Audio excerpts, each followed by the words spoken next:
Mon papa, c'est un paysan d'abord, c'est un paysan. Il s'occupe de l'agriculture et il maîtrise aussi la distillerie.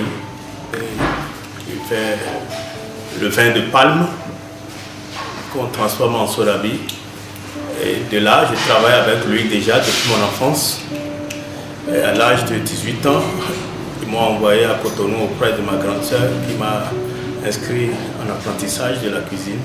C'est là que j'ai fait la restauration. Et je suis cuisinier de profession.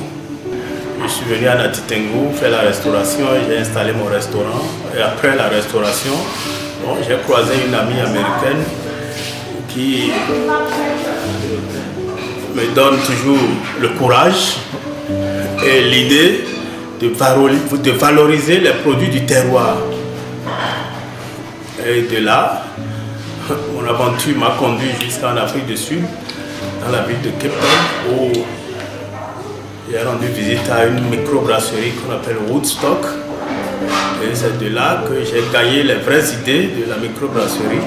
J'ai constaté ailleurs que la bière, elle est brassée simplement partout, dans les restaurants, même dans les sous-sols, dans les garages, dans les maisons. Les gens brassent la bonne bière avec n'importe quelle céréale, comme le blé, l'orge, le maïs, le sarrasin, l'épeautre, l'avoine. Et nous avons du blé, nous avons du sorgho ici. Sorgho, c'est la richesse de chez nous.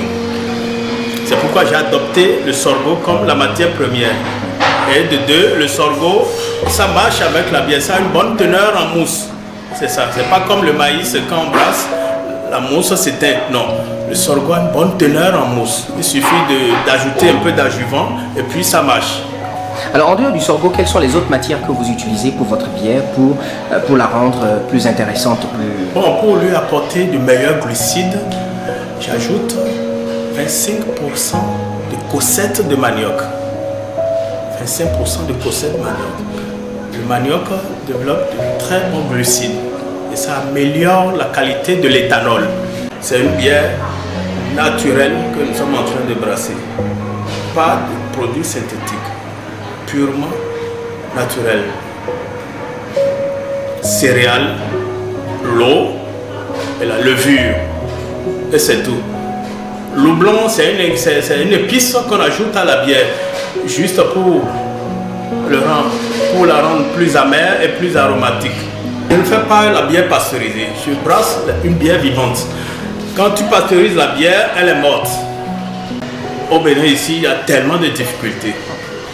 Tout d'abord, il n'y a pas les ingénieurs pratiquants qui peuvent m'aider. Et je suis le seul en train de me battre dedans, de gauche à droite, en train de faire mes recherches personnelles, en train de faire des voyages. J'ai invité les étudiantes de l'Université catholique de Louvain. Elles sont 5, elles sont venues rester ici 2 mois, elles ont travaillé avec moi, mais malheureusement, elles n'ont aucune expérience avec nos céréales d'ici. Sur le terrain au Bénin ici, nos étudiants n'ont aucune idée, ils ont fait la théorie.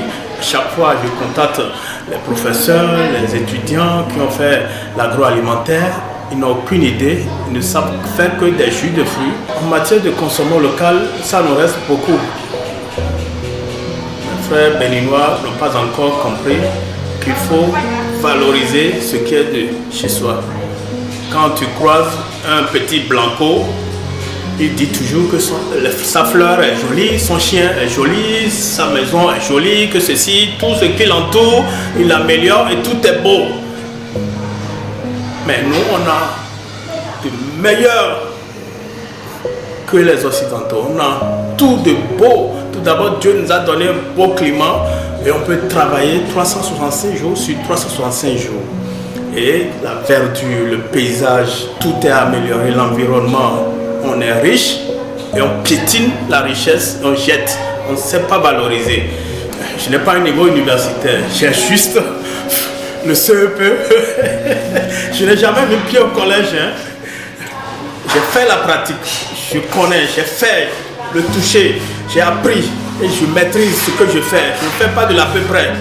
Ce n'est pas l'université qui fait l'affaire, mais le toucher, le savoir-faire, ce que tu sais faire, c'est ça qui compte au jour d'aujourd'hui.